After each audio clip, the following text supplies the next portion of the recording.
Um escândalo financeiro de 12 bilhões de reais. E no centro de tudo, o Supremo Tribunal Federal, a mais alta corte do país, envolvida numa controvérsia que abala suas próprias estruturas. Hoje, a gente vai mergulhar fundo nessa teia de acontecimentos que conecta o Banco Master a dois dos ministros mais poderosos do Brasil.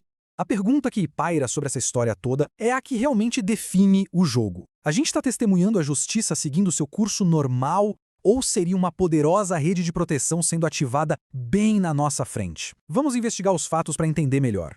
Olha, ponto de partida já é explosivo por si só. Dois ministros do STF bem no epicentro de uma investigação de fraude na casa dos bilhões. Só isso já dá o tom da gravidade da situação e explica por que esse assunto chamou tanta atenção. Para a gente conseguir entender a dimensão real dessa crise, primeiro a gente precisa saber quem é quem nessa história e qual foi a fraude que deu início a tudo. Então vamos lá. De um lado, temos o Banco Master e o seu dono, Daniel Vorcaro, que estão no centro de acusações de uma fraude gigantesca. Do outro, dois nomes de peso do Supremo Tribunal Federal, os ministros Dias Toffoli e Alexandre de Moraes. São dois mundos, né? O da alta finança e o da alta justiça que, em tese, nunca deveriam se cruzar desse jeito. E a magnitude da acusação é algo que impressiona. 12 bilhões de reais. Esse é o tamanho da suposta fraude. É um número que não só dimensiona o escândalo, mas também ajuda a gente a entender a intensidade de tudo o que aconteceu depois. A situação era tão séria, mas tão séria, que o Banco Central tomou uma medida super drástica: a liquidação extrajudicial. Basicamente, é quando o BC intervém e, para proteger todo o sistema financeiro, fecha as portas de um banco, sem nem precisar esperar uma decisão da Justiça. Isso mostra o tamanho do risco que as autoridades viram ali. Agora, vamos reconstruir a linha do tempo dos acontecimentos. A velocidade com que tudo acontece aqui é um fator-chave. Prestem atenção em como, numa questão de dias, o cenário todo vira de cabeça para baixo. A sequência é simplesmente vertiginosa. No dia 18 de novembro, a Polícia Federal prende o dono do banco. Apenas 10 dias depois, acontece um fato no mínimo controverso.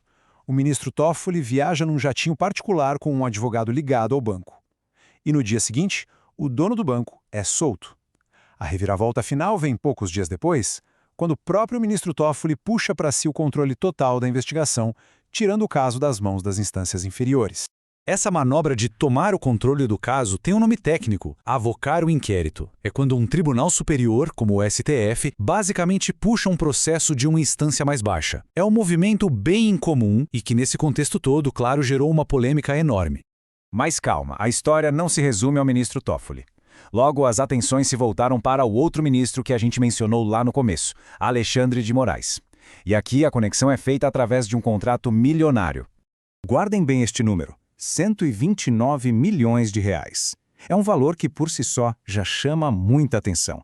Mas é a origem desse dinheiro que realmente coloca o ministro Moraes no centro de toda essa controvérsia. Pois é, esse valor todo é de um contrato de 3 anos, assinado entre o Banco Master e o escritório de advocacia de Viviane Barcy de Moraes, que é esposa do ministro. O objetivo declarado do contrato? A defesa de interesses do banco junto a órgãos do governo. E a cronologia continua a esquentar. O ministro Toffoli age de novo, dessa vez bloqueando o acesso de uma CPI aos dados do dono do banco. Ao mesmo tempo, saem reportagens mostrando que o patrimônio da esposa do ministro Moraes cresceu 232% em um único ano. E aí vem à tona um fato crucial: 6 ligações e uma reunião pessoal entre o ministro Moraes e o presidente do Banco Central, a mesma instituição que tinha mandado fechar o Banco Master. Com essa sequência toda de fatos na mesa, a gente chega ao coração do conflito. De um lado, temos acusações gravíssimas. Do outro, as defesas e as explicações oficiais. Vamos então confrontar essas duas narrativas.